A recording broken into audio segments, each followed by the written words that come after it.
Dear Papa Dudut, mapagpalang araw po sa inyo, Papa Dudut. Sumulat po ako para ibahagi ang kwento namin ng kuya ko.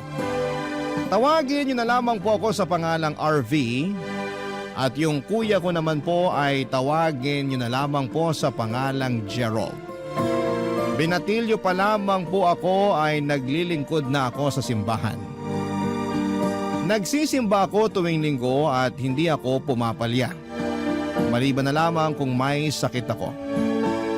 Madalas akong tinatanong noon kung ano ba yung gusto kong hilingin sa Diyos, kung bakit palagi akong nagsisimba. Lagi ko naman silang sinasagot na hindi naman kailangan ng kapalit kung meron akong ginagawang pagdarasal tuwing linggo. Pero kung gaano po ako kaaktibo sa simbahan ay kabaliktaran naman po nito ang Kuya Gerald ko. Papadudot pareho pong relihiyoso ang mga magulang namin kaya gusto po nila na maging ganon din kami ni Kuya. Ang problema ay maloko at pasaway ang kapatid ko. Kaya madalas akong napapahamak dahil sa kanya. Mabait naman siya pagdating sa akin pero hindi ko maintindihan kung bakit bigla na lang naging malayo ang loob niya sa mga magulang namin. Hindi na siya nakikinig at halos hindi na rin niya nire-respeto sila nanay at tatay. Hanggang sa bigla na lamang naglaya si Kuya Gerald. Wala kaming balita sa kanya sa loob ng 7 taon. Alalang-alala na sa kanya sina nanay at tatay. Galit ang mga magulang namin sa kanya pero sa katagalan ay mas nangibabaw ang pagwo-worry nila para kay Kuya. Hanggang sa may nakarating na balita sa akin na nakulong pala si Kuya Gerald. Nang makalaya siya ay nagkaroon pa siya ng malaking utang sa isang pasugalan. Kaya hinahunting na siya ng mga pinagkakautangan niya. Nagtatago noon ang kuya ko. Pansamantala siyang nakikitira sa bahay ng kaibigan niya. Pero dahil nagiging pabigat na rin siya doon, ay gumawa na ng paraan yung kaibigan niya para makontak ako. Pinuntahan ko siya at doon na kami nagkaroon ng pagkakataon para makapag-usap muli, Papa Dudut.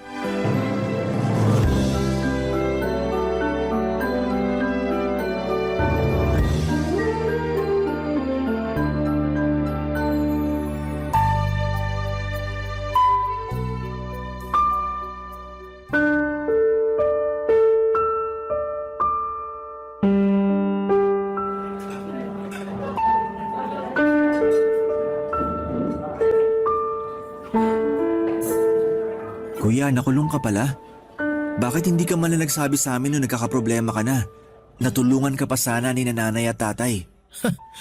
Ano na maaasahan ko sa mga yon? Parang ikaw nga lang yung anak nila eh. Palagi na lang yung mga mali ko yung nakikita nila. Lalo na si tatay. Nag-aalala rin sila sa'yo. Ang tagal ka na naming hinahanap. Bakit naman ako hanapin ni nanay at tatay? Para ipamukha sa akin na patapon lang yung buhay ko? Hindi naman sa ganon, kuya. Siyempre may nagawa ka ring mali noon kaya hindi mo sila masisisi kung magagalit sila sa'yo.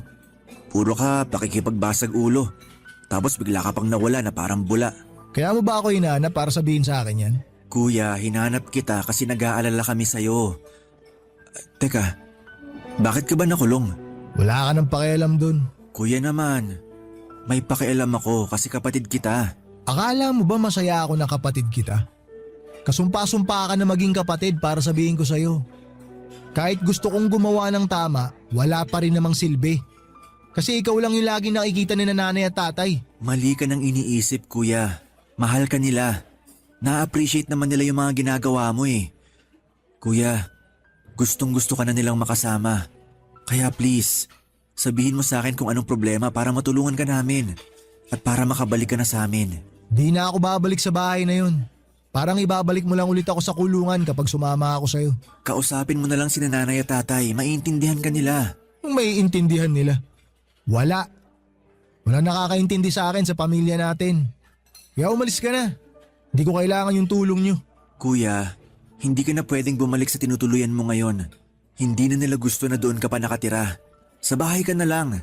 Kahit wala ka pang trabaho ngayon, tatanggapin ka pa rin naman ng mga magulang natin. O kung gusto mo, doon ka na lang muna sa bahay namin ng asawa ko. Asawa? May asawa ka na? Oo kuya, ang tagal ko nang gustong ibalita sa'yo. Ikaw nga rin dapat yung best man ko pero hindi pa rin namin alam noon kung saan ka hahanapin. Eh di congrats. Buti ka pa, malaya ka na sa mga magulang mo. Hindi naman nila ako ginawang bilanggo kuya. Hindi mo yun naramdaman kasi ikaw yung paborito nilang anak. Yung matino, matalino, madasalin. Ikaw lahat yun eh. Hindi ako yung kagaya mo na kayang buruhin yung sarili sa simbahan. Wala naman ako mapapala kakasimba eh. Nagsasayang lang ako ng oras dun. Diyan ka nagkakamali kuya. Hindi pagsasayang ng oras yung paglalaan ng panahon para makinig sa mga salita Kaya ng... tumigil ka na, ayoko na makinig sa'yo. Naririndi na ako sa mga sinasabi mo. Kaya kung pwede umuwi ka na lang. Ha? Pakisabi sa nanay at tatay mo, hindi na ako babalik sa bahay. Di bali na magpalaboy-laboy ako. Kesa naman habang buhay nila akong insultuhin. Kuya, wag mo namang sabihin yan. Umuwi ka na. Sasamahan kita. Kahit ako na yung kumausap sa kanila. Basta bumalik ka lang. Tama na, RV. Matanda na ako. Kaya ko na ang sarili ko. Umuwi ka na. Tsaka ilagay mo to sa kukote mo ha. Wag mo na ulit akong pupuntahan dito. Naintindihan mo? Papadudot galit sa mga magulang namin si Kuya Gerald dahil pakiramdam niya ay nawalan siya ng kalayaan noong pinaiwas siya sa mga kabarkada niya. Bukod sa madalas siyang masangkot sa gulo ay nakakarating din sa amin na iba-iba yung mga babaeng nakakasama ni Kuya. Inaalala ng mga magulang namin na baka makabuntis si Kuya at hindi naman niya mapanagutan dahil hindi niya kayang magseryoso sa isang relasyon. Kung nagawang talikuran ni Kuya ang pamilya namin, ganon din kadali para sa kanya na talikuran ng pananampalataya niya sa Diyos noong mga panahong yon. Para sa kanya isang malaking kalokohan lamang yung paniniwala namin kaya kahit na anong gawin namin ay hindi namin siya makumbinse. Sa kabila ng pagpapaalala at pagpapaiwas ng mga magulang namin kay Kuya sa mga barkada niya, ay hindi pa rin namin siya napigilan. Nung umalis siya sa bahay ay mas lalong na-stress si nanay nang isa-isang nakarating sa amin ang mga kalokohang ginawa ng kuya ko. At isa na nga roon yung kinakatakutang mangyari ng mga magulang namin, ang makabuntis si Kuya Gerald.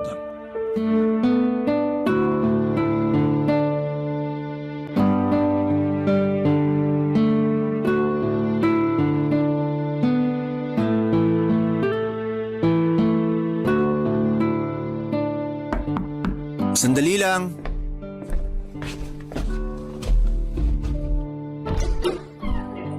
Kuya, paano mo nahanap tong bahay ko? Nagtanong-tanong ako sa mga kaibigan mo. Pumunta ka ba kay nanay? Hindi.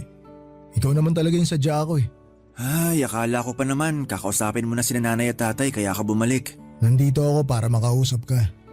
Pwede bang pakinggan mo muna yung sasabihin ko? Halika, pasok ka.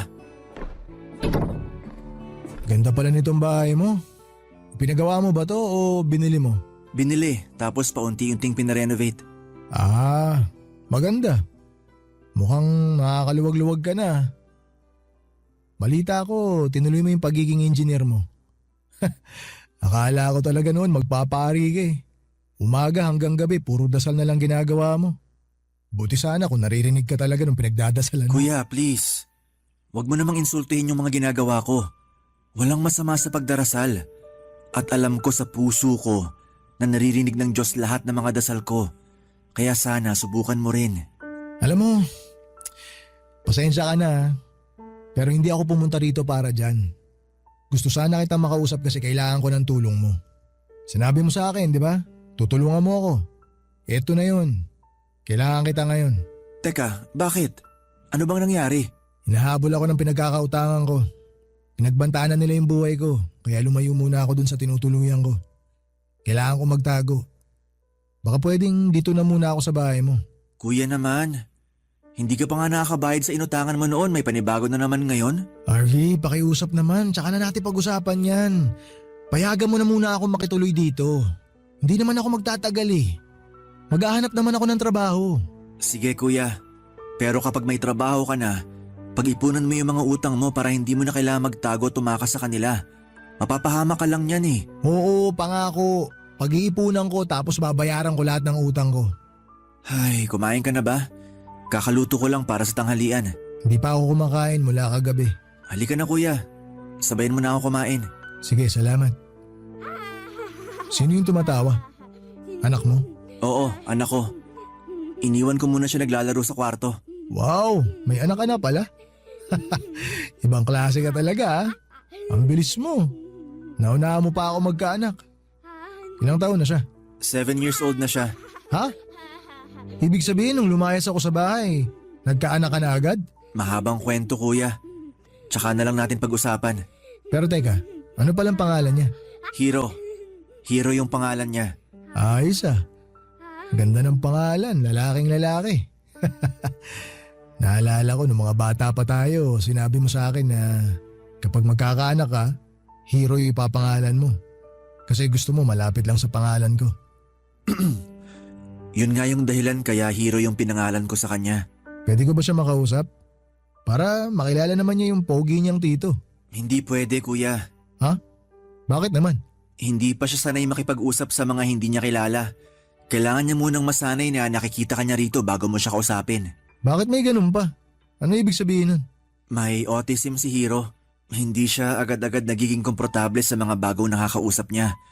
Kaya kung kakausapin mo siya kuya, please, maging gentle ka sa kanya. O sige, sabi mo eh. At kung dito ka natitira sa bahay, may mga ipapakiusap lang sana ako sa'yo. Ano yun? Iwasan mo sana yung kahit anong bad words na maririnig ni Hero. Kung may gusto kang sabihin sa akin o kung sakaling magalit ka, sa labas tayo mag-uusap, hindi sa maririnig ng bata. Sus, yun lang ba? Walang problema sa akin yun. Sige na, mag-ain ka na. Gutom na ako eh. Papadudot walang kaalam-alam si Kuya Gerald na yung batang inaakala niya na anak ko ay anak niya pala. Noong lumaya siya sa bahay ay pinuntahan kami ng ex-girlfriend niya na nabuntis niya. Naitago niyo na lamang po sa pangalang Nika. Pero dahil estudyante pa lamang si Nika at hindi tanggap ng mga magulang nito ang pagbubuntis, ay sa amin ito iniwan ng bata. Nangako naman ito na magtatapos lamang muna ng pag-aaral at maghahanap ng trabaho. Pagkatapos daw noon ay babalikan ito sa amin si Hero. Pero 7 taon na yung lumipas kahit anino ni Nika ay hindi na namin nakita pa. At ang tanging pag-asa na lang namin na magkaroon pa ng magulang si Hero ay ang pagbabalik ni Kuya Gerald. Pero dahil matagal siyang nawala, kami na muna ng asawa ko ang kumupkop sa kanya dahil matanda na ang mga magulang namin para mag-alaga pa ng bata. Lalo na't espesyal ang pangangailangan ni Hero. Papadudot wala naman akong balak na ipagdamot kay Kuya Gerald ang pamangkin ko. Pero bago ko sabihin sa kanya na may anak siya, gusto ko munang makasigurado noon na maayos na ang buhay niya at kaya na niyang magpakaama sa bata. Ayokong maramdaman ng bata na hindi ito tanggap ni Kuya kaya ginawa ko muna ang lahat para matulungan ang kapatid ko na maayos ang buhay niya. Higit sa lahat ay para maibalik ang pananampalataya niya na matagal nang nawala, Papadudot. Barangay Love Stories. Barangay Love Stories. Papadudot, maayos naman si Kuya sa unang buwan ng pagtira niya sa bahay namin ng asawa ko. Sumusunod siya sa mga napag-usapan namin at hindi siya sumisigaw, hindi siya nagbabanggit ng kahit na anong masasamang salita na hindi pwedeng marinig ni Hero. At higit sa lahat ay tumagal siya sa pinasukan niyang trabaho. Hanggang first year college lang ang natapos niya at hindi na niya na ituloy ang kurso niya dahil sa madalas niya na paglalakwat siya. Kaya naman hindi naging madali sa kanya na makahanap ng mapapasukan. Hanggang natanggap siya bilang sales representative sa isang department store sa mall na malapit lang sa inuuwian namin. Ngunit sa katagalan ay napadalas na naman ang pag-absent niya sa trabaho at kung saan-saan na naman siya pumupunta nang hindi ko po alam. May mga pagkakataon na uuwi siya ng madaling araw na At minsan ay ilang araw pa siyang mawawala bago makabalik. Parang bumalik na naman siya sa gawain niya noon na puro inom, sugal at kung ano-ano pang mga kalokohan. Hanggang sa nasangkot na naman siya sa isang gulo na muntik na namang maging dahilan para makulong siya. Nakarating po yon sa mga magulang namin at sila na mismo ang nakipag-areglo sa nabugbog ni Kuya Gerald. Lalong nagalit sina nanay at tatay sa kanya dahil sa muli nilang pagkikita ay gulo pa rin ang dala-dala nito o Papa Dudut.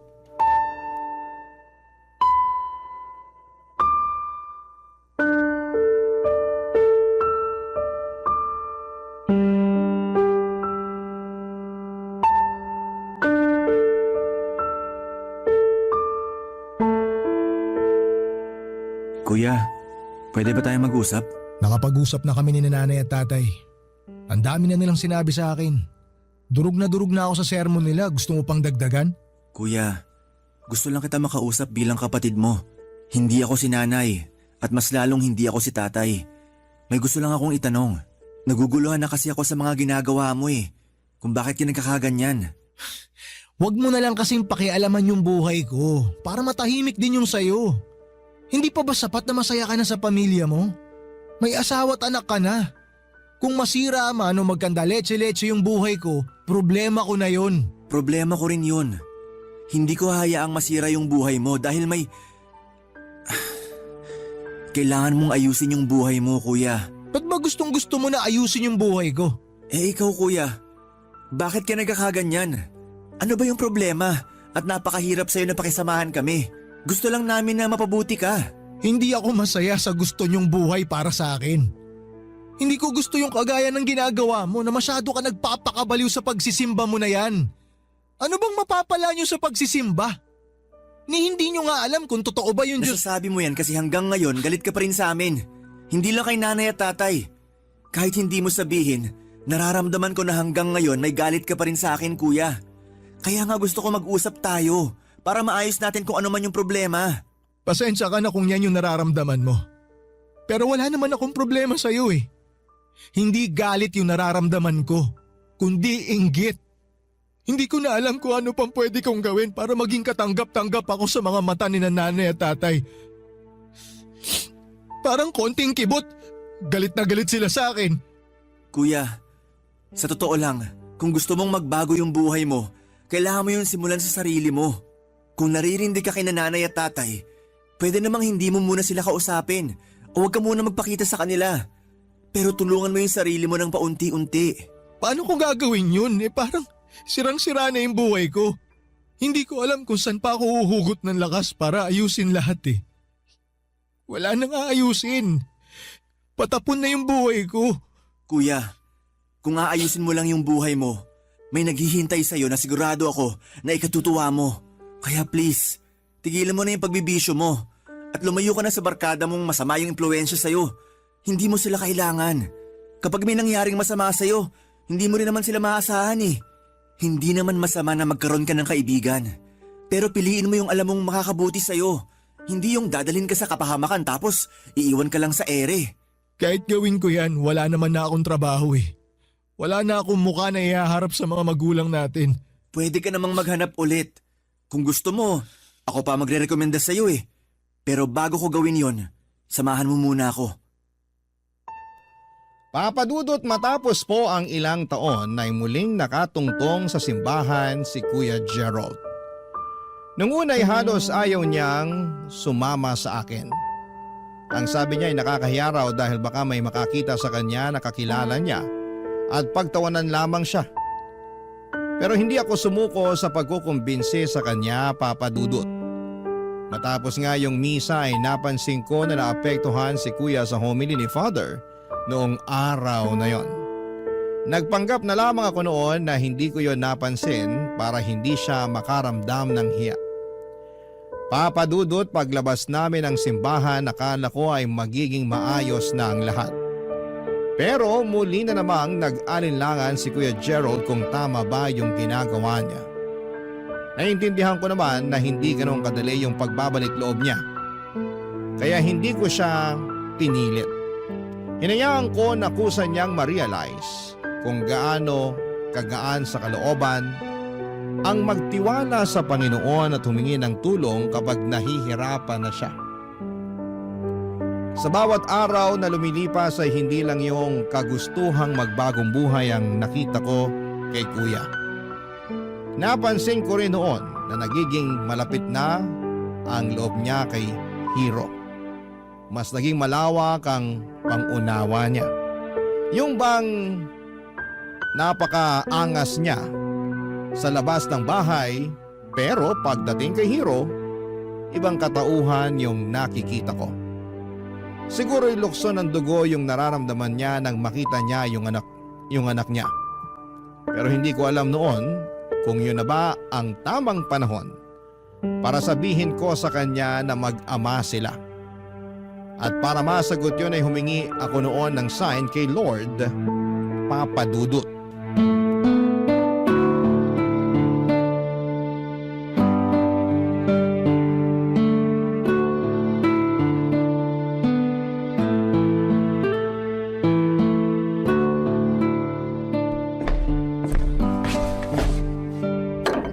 Ayan, pwede na tayong kumain. Hindi ba natin hihintay na asawa at anak mo? Bukas pa sila uuwi. Nagpaalam sa akin si Mrs. Doon sila matutulog sa bahay ng parents niya. Pero okay lang ba sa mga magulang niya na nandun din yung anak ninyo? Nako, kung alam mo lang kuya, tuwang-tuwa sila kay Hiro. Sila pa nga mismo nagre-request na pumasyal kami ron eh. O bakit hindi ka sumama? May gagawin kasi ako ngayon. Ganun ba? Ano ba yung gagawin mo? Baka makatulong ako. Ang totoo, ikaw talaga yung dahilan kung bakit hindi ako sumama sa kanila. Ha? Bakit naman ako ang dahilan? Eto, para sa'yo talaga yan. Lampin. Anong gagawin ko rito? Hindi naman siguro ako babalik sa pagkabata, di ba? Alam mo ba kung kanino yan? Siyempre hindi. Teka, kanino ba to? Sa anak mo kuya. Anak ko? Nagbibiro ka ba? Paano naman ako magkakaanak ang tagal ko ngang nawala? Bago ka pa maglayas noon, may nabuntis ka kuya. Si Nika. Pumunta siya sa bahay para manghingi ng tulong. Hinahanap ka niya kasi ikaw daw yung nakabuntis sa kanya. Akala nga namin nung una, niloloko lang kami ni Nika kasi iniwan niya sa amin yung bata para makapagpatuloy siya sa pag-aaral niya. Pero habang lumalaki si Hiro, nakikita ka namin sa kanya kuya. Ha? Teka, sandali Ibig bang sabihin, anak ko si Hiro? Pero sabi mo, anak mo siya. Nag-decide ako na hindi mo na sabihin sa'yo yung totoo kasi alam kong hindi ka pa handa sa responsibilidad ng isang ama. Isa pa, ang dami mong gustong gawin sa buhay kaya naisip ko na baka hindi mo maging priority si Hiro. Kaya sana hindi ka magalit sa ginawa ko. Napamahal na rin kasi siya sa amin kaya… Bro, wala akong karapatang magalit sa'yo. Ikaw na nga sumalo sa lahat ng responsibilidad ko sa anak ko sa loob ng 7 taon eh. Ay… Pero hindi ko lang alam kung anong gagawin ko ngayon. Sa tingin mo ba, kaya ko na magpakaama sa kanya? Sa tingin ko, oo kuya. Pero sana mapanindigan mo yung ginagawa mo ngayon. Yung paglayo mo sa bisyo. Si Nika, may balita ka ba sa kanya? Wala na kuya. Hindi na siya nagparamdam ulit mula nang iwan niya sa amin si Hiro. Wala ba siyang ibang sinabi o ibinilin sa'yo? Wala kuya. Ang sabi niya lang nung nagkwento siya, ex-girlfriend mo na siya. Binigay niya sa amin yung bata kasi hindi raw tanggap ng mga magulang niya na magkakaanak siya ng ganun kaaga. Ay, kasalanan ko kung bakit nangyari yun. Pinilit ko lang naman si Nika na maging kami. Sobrang lala ako nun. Matagal niya nang gusto makipaghiwalay sa akin pero ayaw ko lang pumayag kaya ayun. Napilitan na lang siya sa relasyon namin. Hanggang sa nabuntis ko na nga siya. Sandali. Alam mo na nabuntis mo siya? Oo. Isa yun sa dahilan kung bakit ako lumayo. Akala ko noon hindi ko na makikita yung anak ko kasi alam ko na ilalayo siya ni Nika sa akin. Kaya nagulat ako nung sabihin mo na ako pala ang tatay ni Hiro. Nagsinungaling pa ako sa'yo nung sinabi ko na naunahan mo pa akong magkaanak. Anong plano mo ngayon kuya? Hindi ko alam. Sa totoo lang wala akong plano. Pero susubukan ko. Susubukan at kakayanin ko na magpakaama kay Hiro. Papadudot, ramdam ko noon na nakaramdam ng takot si Kuya Gerald nang malaman niyang si Hero ang anak niya. Natakot siya hindi dahil sa responsibilidad kundi dahil hindi niya alam kung deserve ba niya ng isang kagaya niya na magkaroon ng anak na kasing bait at kasing sweet ni Hero. Nagkamali ako sa akala ko noon na hindi niya agad matatanggap ang anak niya. Nang magkaroon sila ni Hero ng pagkakataon na makapagbanding bilang mag-ama ay nakita ko at naramdaman ko kung paano niya pahalagahan yung bata. Yung dating kuya na kilala ko na basagulero, palainom at walang pakialam sa nararamdaman ng isang babae ay kaya rin palang magmahal ng isang batang inosente. Papadudot, medyo napanatag na ako noon dahil alam kong kayang-kaya nang magpakaama ni Kuya Gerald kay Hero. Nagtinu siya sa trabaho niya at sinigurado niyang na ibibigay niya lahat ng mga kailangan ng anak niya. Ang kaso, may isa siyang hindi nagawa noon. Simula kasi nang malaman niyang anak niya si Hero ay hindi na siya ulit sumasama sa amin sa pagsisimba. Kapag inaaya ko siya, kahit sa simpleng pagdarasal lamang ay ramdam ko na umiiwas si Kuya Papadudot. Hanggang sa inamin niya sa akin na napilitan lang pala siyang sumama sa akin noon sa simbahan. Nalungkot ako sa parting yon para tulungan ko siya. Pero kahit mahirap ay gusto ko pa rin siyang tulungan na manumbalik yung paniniwala niya. Alam ko kasi na mas magkakaroon ng magandang epekto yon sa buhay niya. Pero napagtanto ko na hindi na pala ako ang dapat na gumagawa noon, kundi siya na lamang mag-isa. Papadudot, mga kabarangay, hindi ko siya dapat pilitin dahil kusa itong mangyayari kung gugustuhin niya. Barangay Love Stories. Barangay Love Stories. Papadudot, hinayaan ko na sa bahay na lang muna tumira si Kuya Gerald dahil bukod sa hindi pa niya kakayaning umupa ng bahay, para sa kanila ng anak niya ay gusto rin naming makasama si Hero. Sinabi ko kay Kuya lahat ng mga kailangan niyang paghandaan para sa anak niya at malaki-laki talaga ang magagastos. Lalo na't nagte-therapy pa rin ang bata. Wala na sana akong problema noon kay Kuya Gerald pero hindi kami nagkakasundo kapag nakakarinig ako ng pangiinsulto mula sa kanya. May mga pagkakataon kasi na parang ginagawa niyang katatawanan yung pagiging religious namin ng asawa ko. Ginagawa niya yon kasi lagi niyang sinasabi na non-believer siya at mabubuhay siya kahit wala siyang kinikilalang Diyos. Pero alam ko na sa kaloob-looban niya, naniniwala pa rin talaga siya at pinipilit niya lang na itanggi yun. Papadudot, hindi ko akalaing darating ang isang malaking pagsubok sa buhay ni Kuya Gerald. At lahat kami apektado rin doon. Nang isama kasi ni Kuya si Hero para mamasyal ay hindi ko alam na isasakay niya pala sa motor yung bata. Sa pagkakakilala ko kay Kuya ay maingat naman siyang magmaneho pero noong araw na yun ay nasangkot sila sa isang aksidente. Sumalpok sila sa isang pangpublikong sasakyan dahil sa lasing na driver nito ay nagkaroon po ng aksidente.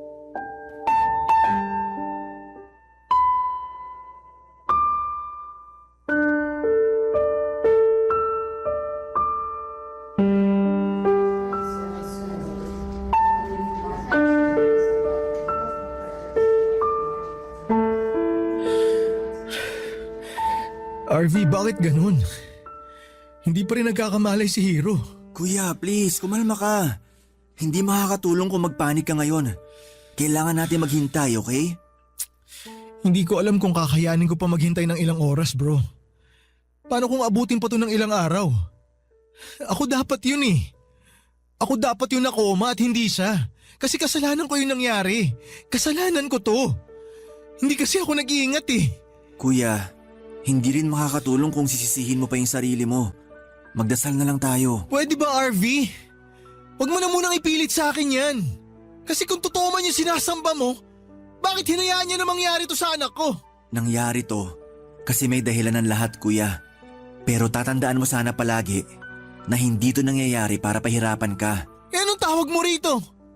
Mukha ba akong masaya na nasa alanganin yung buhay ng anak ko? Oo, kasalanan ko. May kasalanan ako sa nangyari. Pero kung totoo yung pinaniniwalaan mo, napigilan niya dapat yung nangyaring aksidente. Hindi sana napahamak si Hiro. Ang Diyos ba talaga ang dapat nasisihin sa nangyari, kuya? Tayo yung gumagawa ng desisyon para sa mga bagay-bagay. Ginagabayan at sinasamahan niya tayo. Pero tayo pa rin yung nag-iisip at kumikilos ayon sa gusto natin. Walang may gusto sa nangyari. Kung mahal mo si Hiro at nag-aalala ka sa kanya, ganon din kami. At alam ko rin na may kakayahan naman yung mga doktor. Pwede tayo magtiwala sa kanila. Pero may mawawala ba sa atin kapag sinubukan natin magdasal at humingi ng tulong sa Diyos, kuya? Kuya, alam ko naguguluhan ka pa ngayon at maraming tumatakbo sa isip mo. Pero alam mo sa sarili mo kung ano yung makakapagbigay sa'yo ng kapanatagan ngayon. Huwag mong suluhin yan. Itaas mo sa Panginoon at sigurado ako na hindi ka niya bibiguin. Subukan mo lang, kuya. Wala namang mawawala.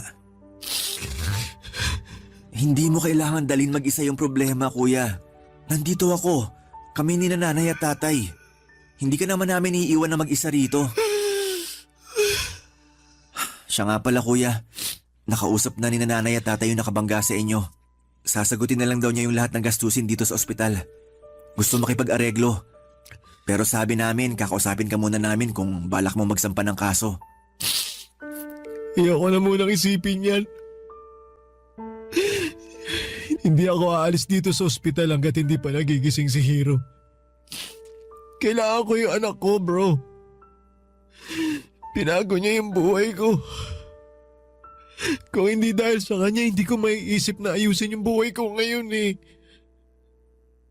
Siya yung bumuo sa akin, pero ako, dinala ko lang siya sa kapahamakan. Naiintindihan naman kita. O sige, kuya. Kami na lang muna yung makikipag-usap. Tsaka wag mo nang alalahanin yung bills dito sa ospital. Kami nang bahalang mag-asikaso ng lahat. Uuwi na rin muna ako para makakuha ng mga gamit. May gusto ka bang ipadala? Damit. Damit lang yung kailangan ko. Okay. Maiwan na muna kita rito. Kuya, pag-isipan mo sana yung sinabi ko. Para sa'yo rin yun. Salamat, bro. Sige na. Ako na muna magbabantay kay Hiro. Kung may kailangan ka, tawagan mo lang kami. Sige. Ingat kayo na nanay pag-uwi. Papadudot sa kabila ng paulit-ulit na pagtanggi ni Kuya Gerald ay hindi ko akalaing pakikinggan niya pa rin pala ako. May nasikaso lamang ako sa ospital sandali noong iniwan ko siya, pero bago ko umuwi, binalikan ko siya para itanong kung may gusto siyang ipalutong pagkain. Pero noong nadatnang ko siya ay nakita ko siyang umiiyak habang nagdarasal para sa kaligtasan ng anak niya. Mahal na mahal niya talaga si Hiro at hindi ako nagduda na gagawin niya yon para sa pamangkin ko. Hindi talaga umalis ng ospital si Kuya Gerald at mas gusto niya na siya ang personal na nag-aasikaso kay Hiro kahit na wala siyang maayos na tulog. Pero may napansin ako noon sa kanya. Hindi na siya katulad nung huling beses kaming nagkausap. Mas kalmado na siya at parang ang gaan niyang tignan. Yun bang parang punong-puno siya ng pag-asa. Kinausap niya si Hiro kahit na hindi ito nag-respond sa kanya. Nangako siya na babawi sa anak niya at mas magiging mabuting ama kapag maayos na ang lahat. Hindi ko tuloy mapigilang mapangiti noon dahil sobrang proud ako para sa nakita kong pagbabago sa kuya ko. At nagtuloy-tuloy pa yon nang magkamalay na si Hiro. Matapos makarecover ay inuwi na po namin siya, pero imbes na doon sila sa bahay ko tumuloy, si Kuya Gerald pa mismo ang nagsuggest na doon na muna sila magstay sa bahay ng mga magulang namin, Papa Dudut.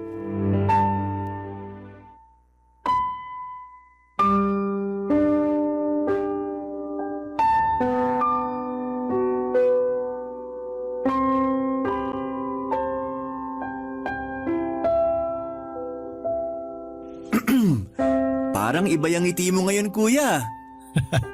Ano ibig mong sabihin? Parang ang saya-saya mo kasi ngayon. Nakita ko kayo ni tatay nung nag-uusap kayo sa labas. Okay na ba kayo? Oo. Okay na kami ni tatay. Nauna lang makipag-usap si nanay kanina pero okay na kaming tatlo. Sabi nga nila dito na lang daw muna kami ni Hiro para may kasama sila. Ano namang sinabi mo? Siyempre pumayag ako. Ako pa ba yung tatanggi wala pa rin naman kaming malilipatan. Basta kuya, laging bukas yung bahay ko para sa'yo. Salamat bro ha. Sobrang solid mo talaga. Alam mo, ayaw na ayaw ko talaga ng kadramahan pero sige. Para sa araw na to, titiisin ko lahat. Talaga ba kuya? Parang hindi yata yan yung nakita ko sa ospital. Kung gagawin nga lang movie yung nangyari, baka tumulo na pati uhog ko sa iyak mo Sige, mambuli ka. Kasalanan yan. Ito naman, nagbibiro lang Pero bro, seryoso. Malaki talaga yung pasasalamat ko sa'yo. Hindi ko nga alam kung paano ko sisimulan yun Sus, hindi mo naman kailangan dramahan yung pagpapasalamat mo sa akin kuya. Baka magkaiyakan pa tayo niyan Ikaw rin, mababawasan yung pagkamaangas mo. Di bali nang mabawasan yung angas. Basta kayang magpakaama. Hindi ko magagawa to kung wala yung tulong mo bro. Makulit ka Alam ko kasi na hindi totoo yung sinasabi mo na wala ka ng faith kay Lord kuya. Nadala ka lang siguro sa mga pinagdaraanan mo noon. Sa totoo lang, masyado kasi ako nagpadala sa inggit ko sa'yo. Sa mga frustration ko sa buhay. Sa ating dalawa kasi, ako dapat yung nagpapakakuya. Dapat natapos ko yung pag-aaral ko. Hindi sana ako naging sakit sa ulo ni nanay at tatay. Pero wala Nadala ako ng barkada. Sabik na sabik ako makalaya pero napariwara naman. Hindi pa naman huli ang lahat kuya. Pwede ka pa mag-aral ulit kung gugustuhin mo lang. Alam mo ba, sabi ni tatay, may naipon daw siya. At kung maisipan mo raw na bumalik sa pag-aaral, hindi raw siya magdadalawang isip na gamitin yun sa'yo. Hindi ba kahihiyan yun? Lalo na nakulong na ako noon. Sirang-sira na ako bro. Hindi totoo yan kuya. Hindi ka pa sirang-sira. May pagkakataon ka pa para makabawi sa sarili mo. Mag-aral ka. Pwede mo naman iwanan kina nanay si Hiro o kaya kumuha ka na mag-aalaga sa kanya. Gaya ng ginawa namin noon. Hindi ko pa kayang magbayad ng mag-aalaga kay Hiro sa ngayon. Sus, yun lang pala Ako nang bahala ron. Basta ituloy mo lang yung pag-aaral mo kuya. Ako yung pinaka magiging masaya kapag nakatapos ka na. Ano ka ba, hindi ko na matatanggap yan. Sobra-sobra na yung naitulong mo sa akin bro. Walang sobra pagdating sa pamilya kuya. Ang swerte ko talaga sa inyo. Maswerte rin ako na kapatid kita. Kasi kung hindi dahil sa'yo, hindi ako magkakaroon ng cute at napaka-sweet na pamangkin. Papadudod, kinausap ni Kuya Gerald ang mga magulang namin para sa plano niyang bumalik sa pag-aaral. Tuwang-tuwa naman sila dahil matagal na nilang hinihintay yon. Nag-enroll si Kuya sa college sa kursong architecture. Yun kasi talaga ang pangarap niya dahil wala nang ibang pinag-aaral ang mga magulang namin ay nakuha niyang buong suporta nila. Masaya naman ako para sa kanya at nag-offer din ako ng tulong sakaling kailanganin niya. Papadudot, hindi namin alam na hinanap pala ni Kuya Gerald si Nika para humingi ng tawad. Pero dahil may sarili ng pamilya si Nika ay ipinaalam na lamang niya na maayos na ang kalagayan ni Hiro at hindi na nito kailangang alalahanin pa. Nagkapatawaran naman silang dalawa at nag-decide na maging magkaibigan na lamang para kay Hiro. Sa ngayon, Papadudot, ay mas aktibo pa sa church si Kuya Gerald kesa sa akin. Siya na rin po ang nauunang mag-aya sa akin para sumimba at wala talaga siyang palya mula noong magbalik loob siya. Si Hiro naman ay unti-unti na siyang nag-i-improve sa tulong ng therapy. Sa lahat ng mga nangyari sa pamilya namin, lalong-lalo na kay Kuya, mas lalo kong napatunayan na totoong may Diyos. Habang buhay, kaming magpapasalamat dahil hindi man kami perpektong pamilya, binuo at pinagbuklod naman niya kami sa pamamagitan ng kanyang paggabay. Hanggang dito na lamang po ang kwento ko, Papadudot. Maraming salamat po sa inyo at sa lahat ng nasa likod ng napakagandang programa ninyo na nagbibigay ng inspirasyon at pag-asa para sa amin. God bless po at mabuhay ang Barangay LS. ang inyong forever kapuso at ka-barangay, RV. Dear Papa Dudut, mapagpalang araw po sa inyo at sa mga nakikinig sa inyong programa ngayon. Tawagin niyo na lamang po ako sa pangalang Joreen.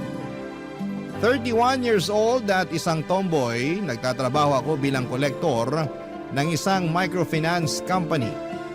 Nag-iisang anak po ako. Lumaki ako sa poder ng tatay ko na tawagin niyo na lamang po sa pangalang Dodong. Sanggol pa lamang po ako nang iwanan ng nanay ko ang tatay ko.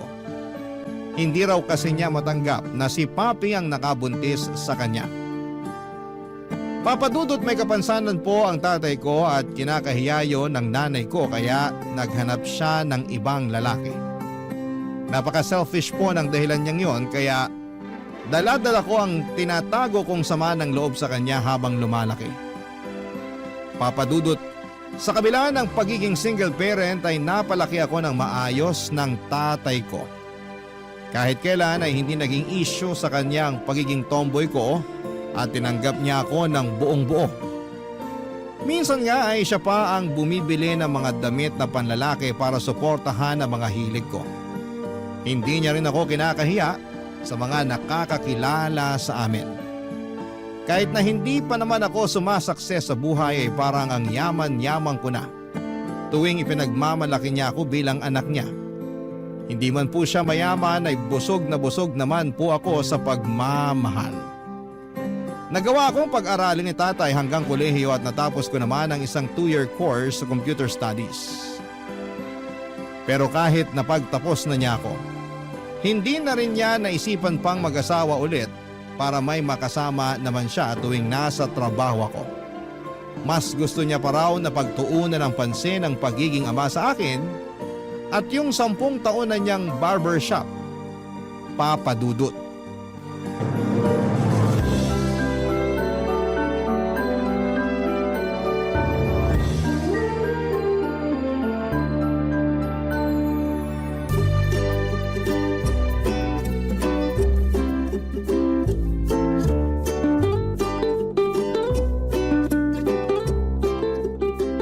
Anak, gising na. Malilate ka na sa trabaho mo. 5 minutes pa po, Papi. Ay nako, 5 minutes pa, ilalamig na yung kape mo. Nakapagtimpla na ako. May kape na, Papi. Oo, ikaw talaga. Nabubuhay agad yung dugo mo basta kape. Correction, Papi. Kape na ikaw yung nagtimpla. Ibang klase ka kasi magtimple, parang may magic yung mga kamay mo. Sus, binubola mo na naman ako. O sige na, tumayo ka na dyan para makakain ka na. Kapag nagtagal ka pa dyan, dadaling ko sa higaan yung mga pagkain at susubuan pa kita. Ay naku, Papi.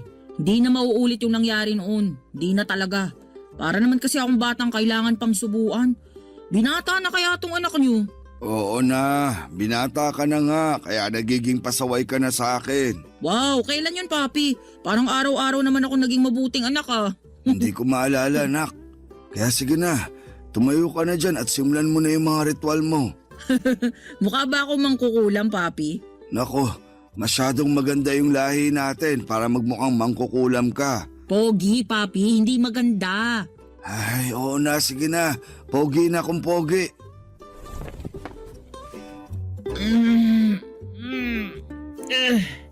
Kung pwede lang talaga na hindi na muna pumasok ngayon, matutulog na lang ako maghapon. Anak, kung gusto mo magpahinga muna, huwag mong pilitin yung sarili mo. Ako na lang muna magtatrabaho para sa ating dalawa. Yan naman ang hindi pwede, Papi. Okay na yung dun ka na lang sa pagupitan natin para dumami na yung mga pogi dito sa barangay natin. Ang papangit kasi ng mga nakikita ko sa daan eh. Baka gusto mong silang alukin ko ng libreng gupit, Papi. Kahit nga libre, walang gustong magpagupit sa akin eh. Papi naman eh. Negatron ka kaagad. Magkakaroon ka rin ng maraming customer niyan. Yaan mo, Papi. Kapag wala akong pasok, tutulungan kita. Kahit wag na, anak. Mas gusto kong nagpapahinga ka lang kapag wala kang pasok sa trabaho. Kaya ko na yung barbershop. Ako na bahala ron. O siya, kumain ka na. Nakahanda na rin yung mga gamit mo. Gusto mo bang ipag-init kita ng tubig para hindi ka lamigin sa pagligo? Papi, kalma. Alam ko namang mahal na mahal niyo ako pero chill ka lang po, okay? Sobrang salamat sa laging paghahanda ng masarap na almusal sa umaga. Pero yung mga gamit ko po, okay na yun kahit ako nang bahala ron. Wala naman kasi akong gagawin, anak. Hayaan mo na ako. Si Papi talaga di pa rin papatalo. Hindi talaga. Gusto ko ako yung mag-aasikaso sa'yo. Pagod ka sa trabaho kaya dapat lang na makatulog ka ng maayos. Kaya mo namang mag-asikaso ng 30 minutes lang kaya hindi mo na kailangang gumising ng maaga. Tatay mo naman ako eh. At dyan naman ako proud na proud, Papi. Yung ikaw yung tatay ko. Pogi na, masipag at mapagmahal pa. Kung uso pa yung mga call sign, Papi, tatawagin kitang boss mapagmahal. Bagay na bagay eh. Boss ba naman sa sarili niyang pagupitan eh. Paano naman ako naging boss? Wala naman akong empleyado. Tigil-tigilan mo na nga yung mga kabaduyan mo na yan, Joren. Ayun lang, tinawag na ako sa pangalan ko. Papa Dudut, tinatawag lamang po ako ng tatay ko sa buong pangalan ko kapag seryoso siya o hindi naman kaya ay kapag galit na siya sa akin. Pero kapag nasa mood siya ay nakikipagbiruan at lambingan siya ay anak ang madalas niyang itawag sa akin. At hindi binabanggit ang pangalan ko. Mabait si Papi at ni minsan ay hindi niya ako napagbuhatan ng kamay o namura man lamang. Sinesermonan niya ako at pinagsasabihan minsan pero hanggat kaya niyang huminahon, gagawin niya yon para hindi ko damdamin yung nangyari. At habang tumatanda ako ay mas lalo kong napagtatanto na napakaswerte ko dahil siya yung tatay ko. Medyo nakakalungkot lang yung parte na sa 10 taon nang nakatayo yung maliit na barbershop ni Papi ay mabibilang lamang sa mga daliri niya ang nagiging customers niya sa loob ng 1 buwan. Marunong din siyang mag-ayos ng mga sirang relo kaya may mga pumupunta rin sa kanya para magpaayos. May ilan namang nagtitiwala at bumabalik kay Papi pero mas marami ang nagdududa sa kakayahan niya at pinagtatawanan ng kapansanan niya. Ganon kalupit ang mundo para sa tatay ko na walang ibang ginawa kundi ang maging mabuti sa ibang tao. Papa Dudut, pinanganak po si Papi na bulag ang kanang mata niya.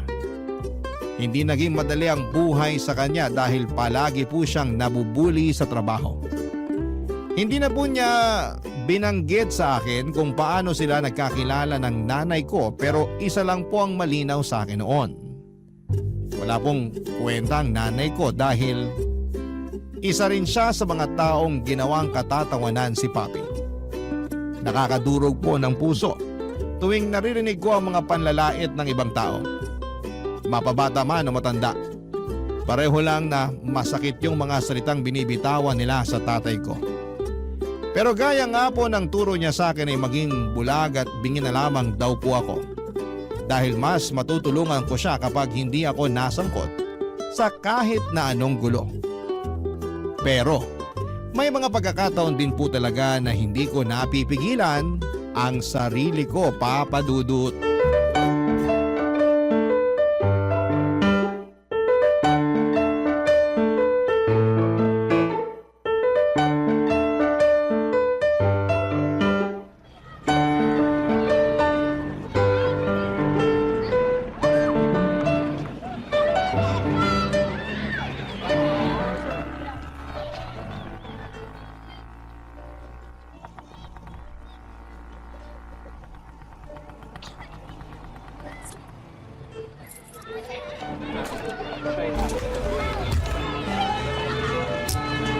Ay, nakauwi rin sa wakas. Hoy, Joren! Buti naman nakauwi ka na. Oh, ano naman sa inyo kung nakauwi na ako? Nag-aabang kayo ng pasalubong? Anong akala mo sa akin sabik sa pasalubong? May anak akong nasa abroad, no? Alam ko po, Aling Nelay. Ang totoo, alam na nga po ng buong barangay na nasa Singapore yung anak nyo sa sobrang chismosa nyo eh. Ano bang pakialam mo kung chismosa ako? Wala po sana akong pakialam kahit makipagchismisan pa kayo hanggang dun sa kabilang bayan. Kung gusto nyo, hanggang kalapit probinsya pa eh. Pero kapag narinig ko na namang ichinichismis nyo si Papi, lalagyan ko talaga ng duct tape yung bibig ninyo. Sus! Kung ayaw mo pinag-uusapan yung tatay mong pikit, iuwi mo na. Tingnan mo, maghapon na naman nag-aabang ng customer sa barbershop niya wala namang dumarating. Nagmumukha lang siyang tanga sa kakahintay. May customer man o wala, labas na kayo ron. Kung doon nalilibang si Papi, hindi ko siya pipigilan.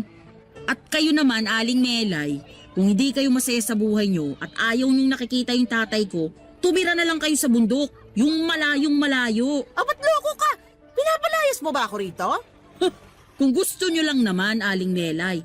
Pero pabor sa amin kung sakali. Tse! Kapag nawala ako rito, mawawalan na ng maganda sa barangay na to. Paano kasi? Ang papangit nyo. At least kami may kilay, buong buo. Yung sa inyo, drawing na lang. Kapag nabasa, lalo nang lalapad yung paliparan ninyo. Bastos! Sartalo talaga kayo, Aling Melay. Tama po yan, umuwi na kayo. Itulog nyo na lang po yan. Baka may tumubo pang buhok kahit pa isa-isa lang. Loren, Ay, Papi, pumasok ka sa bahay. Mag-usap tayo.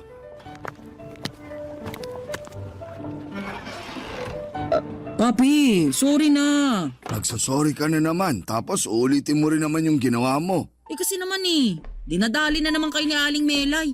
Wala nang ibang nakikita kundi yung kapansanan ninyo. Alam kong bulag yung kanang mata ko at tanggap ko na yung kapintasan ko. Sa tingin mo ba, maaapektuhan pa ako sa mga sinasabi nila? Kahit ipagsigawan pa nila ng harap-harapan na bulag yung isang mata ko, wala pa rin akong gagawin. Totoo naman yung sinasabi nila Oo, masakit. Pero marami na akong pinagdaanan na mas malala pa sa nangyayari ngayon. Kaya hindi na ako apektado. Kaya nga binilinan kita na wag nang papatulan si Melay, hindi ba? Sorry na, Papi. Di ko lang talaga napigilan Nagpark lang naman ako ng motor sa tapat ng bahay natin tapos kung ano-ano nang sinabi ni Aling Melay. Siyempre, tatay ko kayo Hindi ako papayag na laiting kayo sa kahit na anong paraan pa yun, Papi. Paano yung usapan natin? Mawawalan na lang ng silbi kasi hindi ka nakatiis na pumatol. Magkaiba po kasi tayo, Papi. Kung kayo po, kaya ninyong palampasin na lang yung mga panlalait at pang-iinsulto sa inyo, bilang anak, masakit po sa akin yun. Kaya pasensya na, Papi. Kasi hanggat may naririnig akong hindi maganda, papatol at papatol pa rin ako.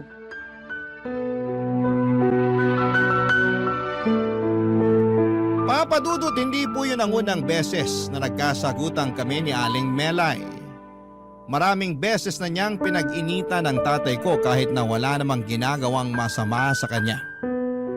Hindi ko po kasi maintindihan noon kung bakit inis na inis sa aming mag-ama si Aling Melay, kaya hindi ko rin mapigilan ang sarili ko na patulan siya. 7 taon na pong byuda si Aling Melay at isa lang ang anak niya na umalis pa para magtrabaho sa Singapore. Mag-isa lamang siya sa bahay nila kaya madalas siyang nakikipag-umpukan sa mga kapwa niya chismosa doon sa bingguhan sa amin. Pero noong nagkasagutan ulit kami, pauwi dapat siya sa bahay niya.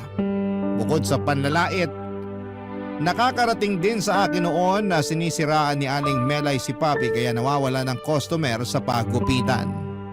Ipinagkakalat niyang pangit daw gumupit at mahal pa ang singil. Dahil sa mga taong kagaya ni Aling Melay, mas lalo ako naging matapang at matatag para sa tatay ko. Wala po akong pakialam noon kahit na pinagchichismisan na rin ako ng mga kapitbahay namin. Nangako po kasi ako sa sarili ko na gagawin ko ang lahat. May pagtanggol lamang at mabigyan ng proteksyon si Papi. Papadudo tungkol naman sa buhay pag-ibig ko dahil alam kong tanggap ni Papi na tomboy ako. Nakampante ako na hindi kami magkakaproblema kapag naisipan ko nang magkaroon ng karelasyon. Pero nang ipakilala ko na ang babaeng nililigawan ko ng panahong yon, ay hindi ko po inaasahan ang magiging reaksyon ng tatay ko. Barangay Love Stories. Barangay Love Stories. Papadudot, batid ko po noon na tanggap ako ni Papi. Sinuportahan niya ako sa kabila ng pagiging tomboy ko kaya akala ko ay hindi na kami magkakaproblema tungkol doon. Pero noong time na po na yon ay hindi ko po agad nasabi kay Papi na may nililigawan ako. Tawagin niyo na lamang po siya sa pangalang Bia. Mas matanda lang ako ng 1 taon sa kanya. Nagkakilala kami sa supermarket kung saan po siya nagtatrabaho bilang manager. Hindi ko akalain na pareho pala kaming tomboy. Kumpara po kasi sa akin ay mas babae siyang kumilos at manamit. Maayos din siya sa sarili niya kaya hindi yon mahalata sa kanya. Ang kaso nga lang ay hindi pa raw siya out nung nagkakilala kami kaya kailangan niyang ipakita sa mga kakilala niya na babaeng babae siya. Mabait at responsableng anak si Bia. Isa yon sa mga nagustuhan ko sa kanya, Papa Dudut. Noong tinanong ko siya kung pwede ko ba siyang ligawan ay pumayag naman siya. At doon na nga po ako nag-decide na ipakilala siya sa tatay ko. Pero hindi ko po inaasahang imbes na harapin at pakisamahan ay sinabihan ako ni Papi na ihatid na si Bia pa uwi. Sa sobrang hiya ko po noon kay Bia ay halos hindi na ako tumigil sa kakahingi ng pasensya. Mabuti na lamang at hindi siya nagalit at iniintindi na lamang niya ang mga nangyari, Papa Dudut.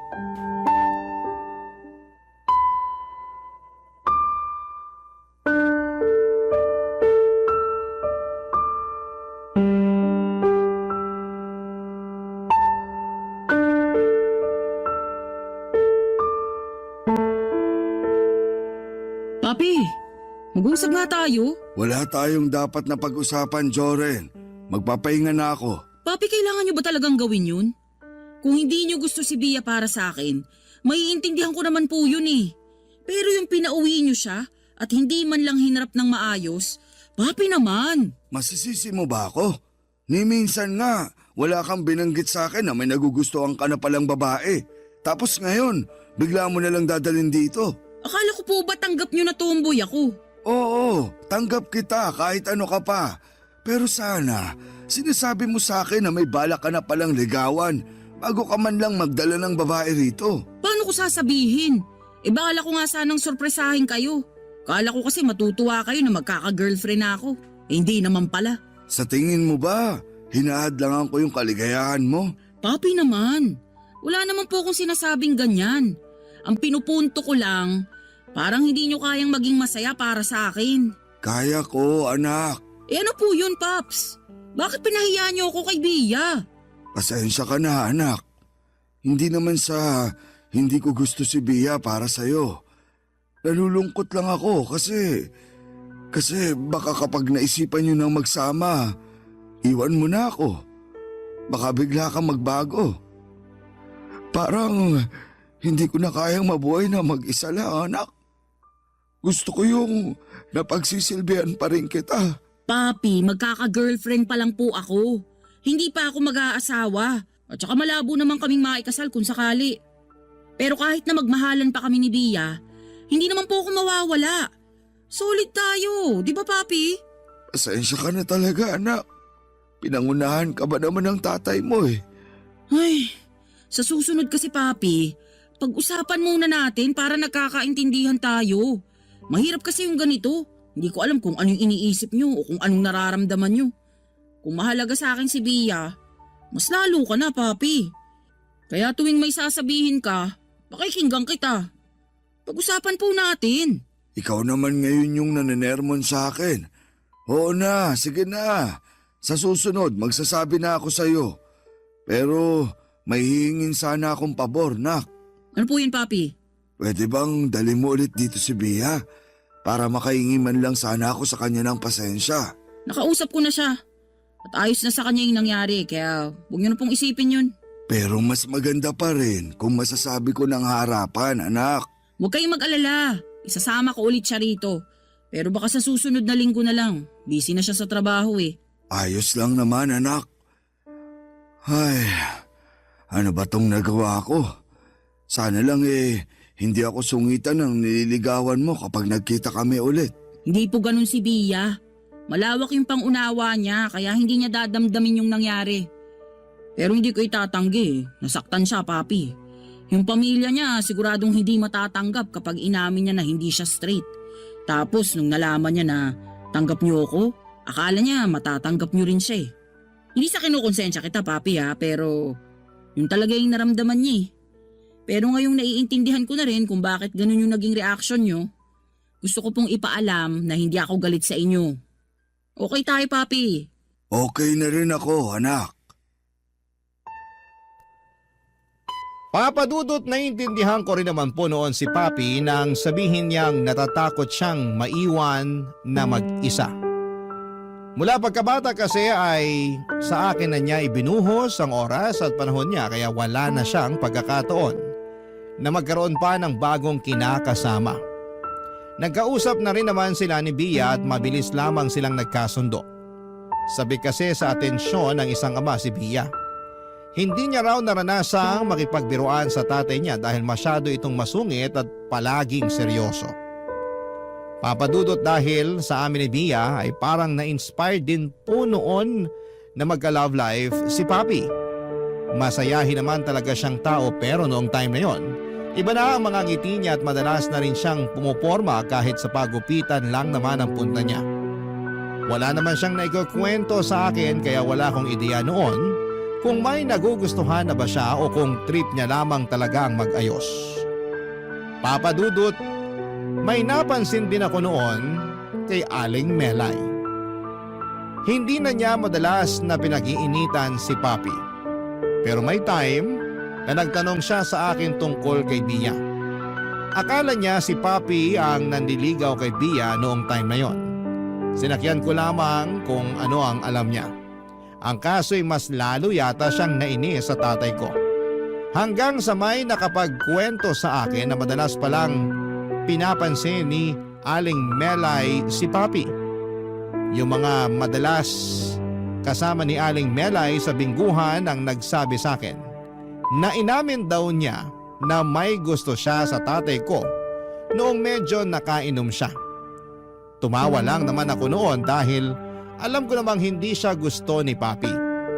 Malabong magustuhan nila ang isa't isa. Yon ang pinapaniwalaan ko, Papadudot.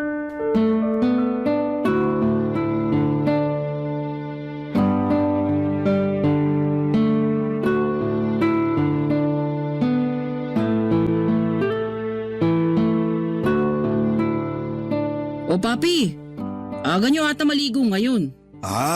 Maalinsangan kasi, anak. We, baka may lakad kayo papi ha. Naka-wax pa yung buhok mo oh. Pero teka, wax po ba yan o laway? Lema, anak. Yun ang sekreto. Kaya palaging maayos yung buhok ng papi mo. May sikreto ka pala papi. Pero seryoso, ngayon lang kitang nakitang ganyan. Ano namang ibig mong sabihin? Yung ganyan, nag-aayos kayo, pumuporma. Tsaka tignan nyo yung mukha nyo papi oh. Namumula yung magkabilang pisngi mo. Natural glow ba yan o in love ka na? Kilalang kilala kita papi. Bigla kang nauubo kapag may iniiwasan kang tanong. Ano nga ulit yung tanong mo? Kung in love ka na po ba? Bakit mo naman naisip yan? Wala lang. Marami lang akong napapansin sa'yo papi. At kung in love ka nga, wala namang kaso sa akin yun. May asim ka pa eh. Pag kulang na lang yung asim, nandyan lang naman si Aling Melay. Asim ng mukha nun eh. Papi, baka iba na yan ha. Paanong iba? Kinikilala pa lang naman namin yung isa't isa. Ha? Ano kinikilala? Yung ubo nyo yung tinutukoy ko papi. Ha? Akala ko naman kung ano na. Wala naman tong ubo ko, nak. May bumara lang sa lalamunan May ko. sinabi ka kanina papi. Si Aling Melay? Siya ba yung dahilan kaya ka nagpapapogi ng ganyan? Kinikilala pa lang naman namin yung isa't isa, anak. Kinikilala? Sa dami ng paninira niya sa inyo? Baka nga kabisado niya na yung buong pagkatao niyo, papi. Sa dinami-rami naman po ng babae sa mundo, yung tao pa na talagang wagas kung mang-insulto yung napili niyo, papi naman. Anak, nagsorry na sa akin si Melay. Sino ba naman ako para hindi siya patawarin? Mukha namang totoo yung ipinapakita niya. Talaga po, papi? Naniwala kayo kaagad dun sa babaeng yun? Baka nga po pinagtitripan lang kayo nun. Sa ugali ni Aling Melay at sa kaartihan nun sa buhay, malabo niya kayong magustuhan. Anak, bigyan mo naman ng pagkakataon si Melay na patunayang nagsisisi na siya sa mga nasabi niya noon at sa mga paninira niya sa akin. Kahit kausapin mo lang siya. Sige na naman, anak. Nako, hindi po papi. Kahit lumuhod pa siya sa harapan ko o dalhan niya ako ng kung ano-ano, hindi na magbabago yung tingin ko sa kanya. At hindi ko rin po basta-basta makakalimutan yung mga pang-iinsultong ginawa niya sa inyo. Papi, wag naman sana kayong magpapadala agad sa kaunting kabutihang pinapakita ng babaeng yun. Baka pagsisihan niyo yan pagdating ng araw. Anak, isang pagkakataon lang. Sige na, kahit para sa akin na lang. Hindi po papi. Marami po akong kayang gawin para sa inyo. Kaya kong makipagpatayan para sa inyo. O kahit i-donate ko pa tong isang kidney ko kapag kailangan nyo. Pero yung makipag-ayos ako kay Aling Nelay at maniwalang gusto ka niya, malabo yon papi. Hindi na ba talaga magbabago yung isip mo? Huwag naman masyadong matigas ang puso mo, anak. Kayo pa talaga nagsasabi niyan sa akin, papi? Sa dami ng pinagdaanan natin, ano pong inaasahan nyo? Hindi po ako basta-basta na lang lalambot. Lalo na sa isang taong walang ibang ginawa kundi pestehin yung buhay natin. Maghanap na lang kayo ng ibang babae, papi. Kasi kung ipipilit nyo si Aling Nelay, maghanap na rin po kayo ng ibang anak.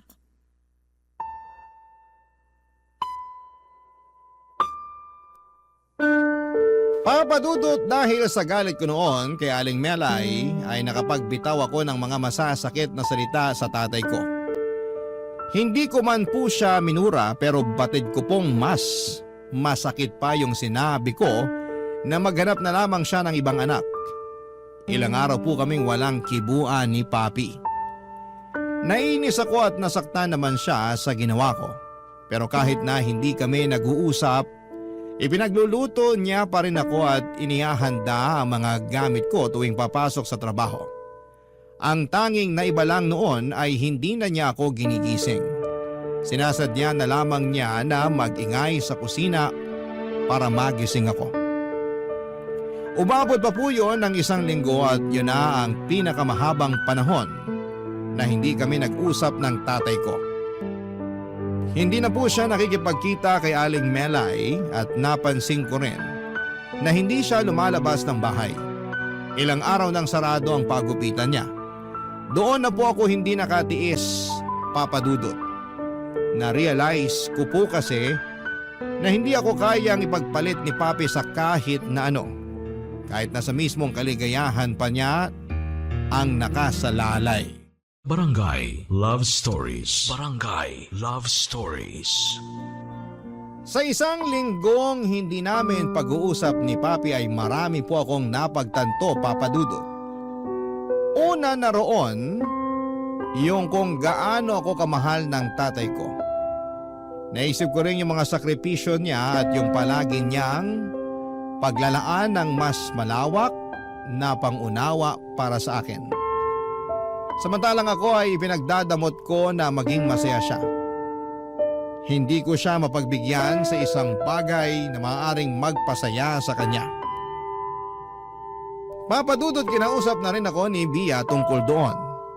At pinayuhan niya ako na ako na mismo ang magbaba ng pride para magkaayos kami ni Papi. Ako naman po talaga yung nakapagbitiw ng masasakit na salita. Nasaktan ko po si Papi pero nanatili pa rin siya sa tabi ko at hindi ako pinabayaan sa kabila ng hindi namin pagkakaunawaan. Doon ko mas lalong napagtanto kung gaano ako kaswerte na anak niya ako at siyang magulang na nagpalaki sa akin. Kaya naman hindi ko na pinatagal pa yung tampuhan namin at nag-decide na akong suyuin si Papi, Papadudot.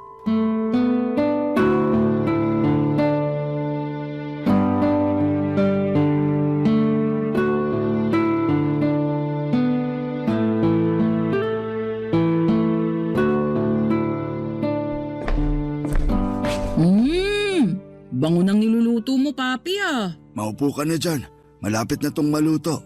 Pero mabango talaga, Papi. Paano naging mabango? Pritong itlog lang naman yung niluluto ko. Basta luto mo, Papi. Binobola mo na naman ako. Mas gusto kong bulahin ka araw-araw kaysa sa hindi tayo nag-uusap. Papi, sorry na oh. Sorry sa mga nasabi ko. Alam ko naman na nasaktan kita ron eh. Sumobra talaga ako kaya... Mabuti naman at alam mo yan. Masakit, anak. Hindi ko naisip na sa'yo pa mismo manggagaling yung mga salitang yun. Yung sinabi mong maghanap na lang ako ng ibang anak, hindi ko gagawin yun kahit ano pa yung kapalit. Pinili kita at sa mahigit 30 taon na magkasama tayo, ikaw pa rin yung pipiliin ko kasi anak kita. Wala na akong pakialam kung hindi na ako magkakaroon ng pagkakataon na maging masaya ulit dahil sa isang babae. Basta ikaw yung nandito sa tabi ko. Yun lang ang gusto ko, anak. Nagpapakamakaserili ako, Papi. Hindi ko naisip na halos buong buhay mo. Ako na lang palagi yung iniisip mo. Tapos yung konting kaligayahan mo lang, hinahadlangan ko pa. Ay, hayaan mo na yon. Tapos na rin naman. Huwag ka nang umiyak. Di bagay sa'yo. Papi naman eh. Namiss kita, anak. Namiss din kita, Papi. Paano? Kailan mo itutuloy yung panliligaw mo? Tutulungan na kita. Ha? Nako, nahihiya na nga ako magpakita kay Melay. Iniwasan ko ba naman bigla eh. Baka mamaya may iba nang nanliligaw doon. Aba, magpapatalo ka ng ganun-ganun lang, Papi. Hindi ata pwede yun. Ano namang magagawa ko? Ako yung sumuko. Hindi na tuloy ako kinakausap ni Melay. Huwag kang mag-alala, Papi. Akong bahala. Basta magpapogi ka lang dyan. Akong gagawa ng paraan para magkausap kayo ulit. Total, ako rin naman yung dahilan kaya mo siya iniiwasan. Anak, kung hindi okay sa'yo na makipagmabutihan ako kay Melay, ayos lang. Shh! Tama na, Papi. Ayos na sa akin yun. Basta kung saan ka masaya. Kaya ngayon, bibigyan ko na ng chance si Aling Melay. Basta wag niya nang uulitin yung ginawa niya sa'yo noon. May tinatago rin namang kabutihan si Melay, anak. At nalaman ko lang yun noong nagkausap na kami ng masinsinan.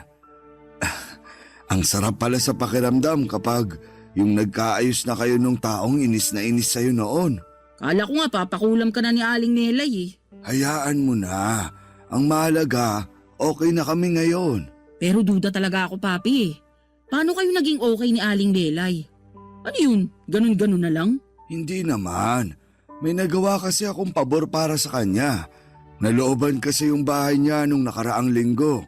Tapos may dumating siya na parcel wala siyang ibabayad. Sakto naman na nandun ako kaya to the rescue tong papi mo. Ayun, bigla akong hinitian. Nagpasalamat pa. Kung di niyo pa pala siya tinulungan, hindi pa magbabago yung ugali niya? Baka nga kaya lang siya inis na inis sa akin kasi matagal na niya akong gusto eh. Kaya kung okay lang sa'yo, liligawan ko na sana siya. Aba? Di ka lang pala glow up, Papi?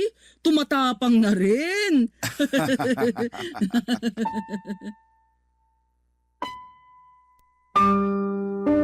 Papadudot nang makausap ko si Aling Melay at naayos na yung hindi pagkakaunawaan sa pagitan naming dalawa, nangako ako noon na hindi na makikialam pa sa kanila ni Papi. Mukhang okay naman talaga sila dahil madalas na silang nag-uusap. Kung noon ay puro parinig si Aling Melay, minabati na niya ako tuwing napapadaan sa madalas niyang tambayan. Hindi naman po ako nagbubuhatak sa bangko ko para sa tatay ko pero mula noong maging maayos, ang samahan nila ay tumigil na sa pagsusugal si Aling Melay. Sumasama na rin siya kay Papi sa simbahan at yun naman ang nagustuhan ko. Wala naman po akong ibang hinihiling noon kundi isang babaeng may takot sa Diyos at malawak na pangunawa para kay Papi. Noong mga panahong yon ay nakita ko yon kay Aling Melay. Siguro nga'y nahusgahan ko lamang siya ng maaga at hindi ko siya kinilala ng mabuti kaya naman naging masama agad ang tingin ko sa kanya. Kaya yung pagtanggap ko at pagrespeto sa kanya bilang isang babae na pinapahalagahan ng tatay ko ay paraan ko na rin para makabawi sa kanya, Papa Dudut.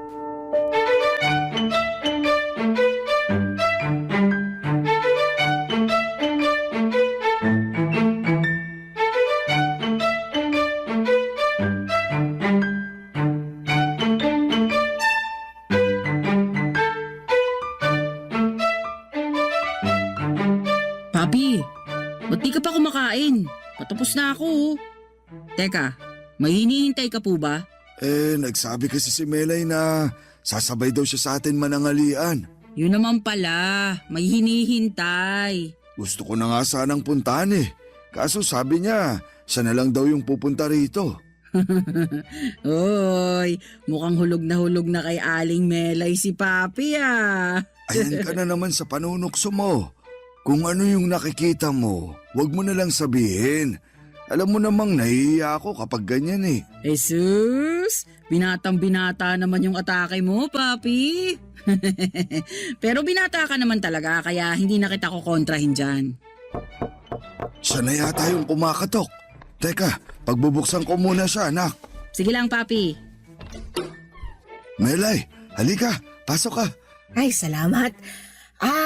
May dala nga pala akong ulam. Sabi mo kasi, paborito ni Jorin yung dinakdakan kaya nagluto ko kanina. Medyo natagalan lang.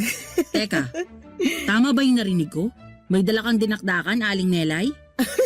Oo, niluto ko talaga to para sa'yo. Sa kanya lang talaga. Nasa naman yung para sa akin? Papi, huwag mo na akong agawan.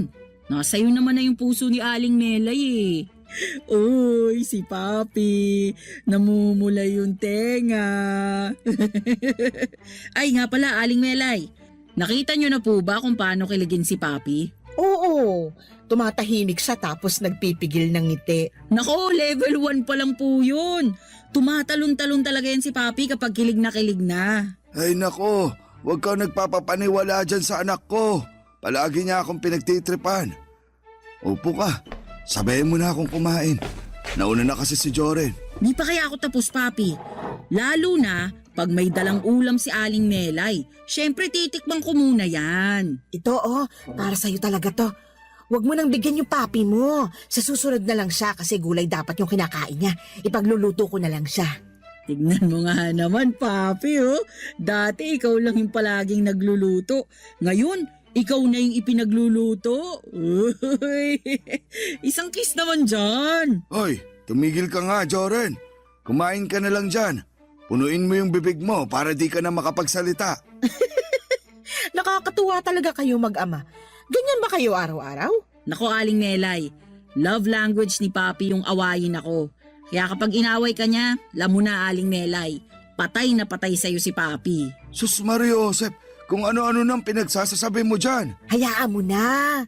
Nakakatuwa nga magkwento tong anak mo eh. Tsaka marami pa kasi akong gustong malaman tungkol sa'yo.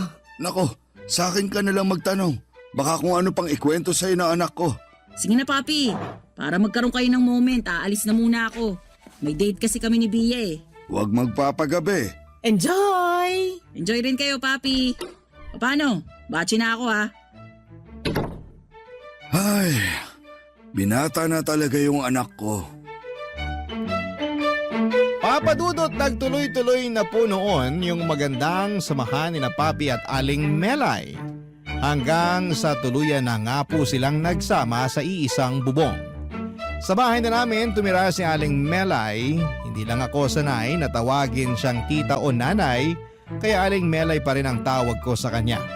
Wala naman daw problema sa kanya yun, pero kung sa usapang pagtanggap, masasabi ko po na higit pa sa 100%. Natanggap ko si Aling Melay bilang parte ng pamilya namin. Noon ko lang kasi nakita lahat ng mga magagandang ugali niya na sobrang nagustuhan ni Papi sa kanya. Naging magkatuwang sila sa paggupitan ni Papi dahil maraming kakilala si Aling Melay ay muling nabuhay yung passion ng tatay ko nang unti-unting nadagdagan ng mga customers niya. Hindi lang sa paggugupit kundi pati na rin sa pag-repair ng mga sirang relo. Tungkol naman po sa nanay ko ay wala pa rin po akong balita tungkol sa kanya at wala na rin naman po akong balak na kilalanin pa siya.